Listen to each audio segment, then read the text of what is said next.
Hello, my beautiful Facebook family and friends. I started off trying to do a live video, and it wasn't working out too well.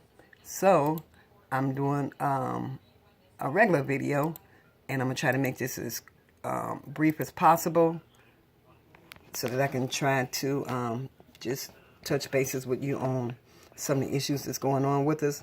Right now, I'm at the whitehouse.gov website. And I wanted to introduce you to somebody on this whitehouse.gov website. I want to introduce you to somebody. We're going to go in here to the administration. And it brings up the administration, the Donald, the Pence, the cabinet, the executive offices. Is the Office of Management and Budget, National Security Council, Council of Economic Advisors, Office of National Drug Control Policy, and Office of Science and Technology Policy, and the Council on Environmental Quality. We're going to go up here. Let me sit this down because I don't want it to be shaking all over the place on my little homemade cell phone holder, because I want you all to be able to see everything that I'm looking at. And I'm sorry that it's crooked. Let me try to straighten it up a little bit. That's not working. As long as y'all can see it. But the individual I want to introduce you to is right here in this Office of Management and Budget. The Office of Management and Budget serves the President of the United States in overseeing the implementation of his vision across the executive branch. Specifically, OMB's mission is to assist the President in meeting his policy, budget, management, and regulatory objectives, and to fulfill the agency's statutory responsibilities. This individual is Mr. Mick Mulvaney. This is him. This is Mick Mulvaney. This is the individual that I'm speaking of in most of my correspondence to, or majority of my posts. But anyway, let me introduce you to him. Mick Mulvaney is the current director of the Office of Management and Budget. He was nominated to the post by President Donald J. Trump in December 2016 and confirmed by the Senate on February 16, 2017. OMB carries out its missions through 5 critical processes that are essential to the President's ability to plan and implement his priorities across the executive branch. Number 1, budget development and execution. Number 2, management, including oversight and agency performance, human capital, federal procurement, financial management, and information technology. Number 3, regulatory policy, including coordination and review of all significant federal regulations by executive agencies. Number 4, legislative clearance and coordination. Number 5, executive orders and presidential memoranda. So this is the individual that's behind all of the executive orders that's being written for the Don for him to sign. So inside of here, I normally go into, I went through all of this, but it's so much in here. I wanted to hit on the most important parts, which is that spending bill and the budget. I need to show you how our elected officials, if we're Democrat, how our elected officials are being eliminated from the process of making legislation. They're not actively involved in making any laws. This is just one of the memos I have downloaded already. Excuse me. And it's an executive office of the President. Is a memoranda for regulatory reform officers and regulatory policy officers at executive departments and agencies, and is carbon copied or CC. So you can see.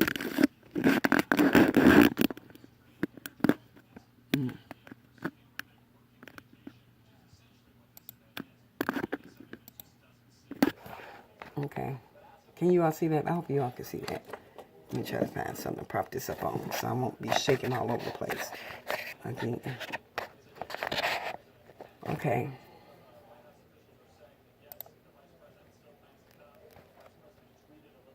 Okay.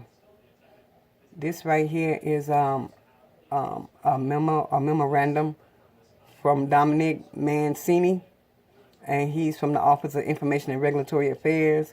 And this is about the guidance on regulatory reform accountability under Executive Order 13777, titled Enforcing the Regulatory Reform Agenda. Now, what happens is every law and regulation, anything that's been done under this administration is being done by executive order. Every law, every bill, anything that they're doing is being done by the way of an executive order. But anyway, this memorandum provides guidance regarding Section 4 and 5 of Executive Order 13777, titled Enforcing the Regulatory Reform Agenda. Section 4 requires the Office of Management and Budget, Mick Mulvaney, to issue guidance about the performance indicators that agencies listed in 31 U.S.C. 901B1, see application section below, must incorporate into their annual performance plans. The performance indicators measure progress toward the following goals: improving implementation of regulatory reform initiatives and policies pursuant to Section 2 of the Executive Order 13777, and identifying regulations for repeal, replacement, or modification. And then Section 2 of the Executive Order, let me pull this up a little bit more so you can see it, because it's pretty small. I'm right here. Let me move back some. And this is terrible. I'm sorry, you all, but I really need to let you all see this stuff, because we got to help those elected officials who are trying to help, but they're afraid to speak up on it. And I'm going to show you why they're afraid to speak up on this stuff. But anyway, I'm hoping you can see this. Section 2 of Executive Order 13777 identifies the following regulatory reform initiative and policies. Executive Order 13771 of January 30th, 2017, reducing regulation and controlling regulatory costs regarding offsetting the number and costs of new regulations. Executive Order 12866 of September 30th, 1993, as amended, regarding regulatory planning and review. Section 6 of Executive Order 13563 of January 18, 2011, regarding retrospective review and determination consistent with applicable law of programs and activities that derive from or implement executive orders, guidance documents, policy memoranda, rule interpretations, and similar documents or relevant portions thereof that have been rescinded. And Section 5 permits waivers from compliance with Executive Order 13777 if there is a determination that the agency generally issues very few or no regulations. Application. The agency subject to Executive Order 13777 are only those agencies subject to the regulatory review requirements of Executive Order 12866. While independent regulatory agencies are not subject to Executive Order 13777, they are still encouraged to comply. The waivers section in this guidance applies to all agencies subject to Executive Order 13777. In contrast, the requirements section in this guidance only applies to a subset of agencies subject to Executive Order 13777, in particular, every agency that we have. This is every agency that we have.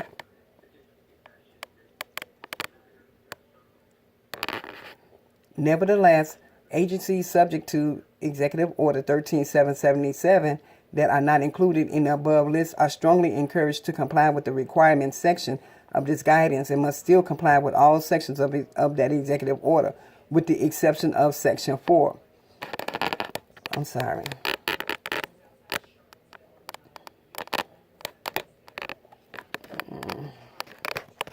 Let me see, because this is just as crooked as it want to be. I'm sorry. Trying to get it straightened out a little bit for you. This is terrible. But anyway, the requirements, beginning with fiscal year 2019 annual performance plan, agencies must, at a minimum, include in their plans the following performance indicators for the fiscal year. I don't know if you can see this or not down here in this little bitty writing. I'm trying to bring it up a little bit so hopefully you can see it. Agencies subject to regulatory review under the Executive Order 12-866 are those authorities of the United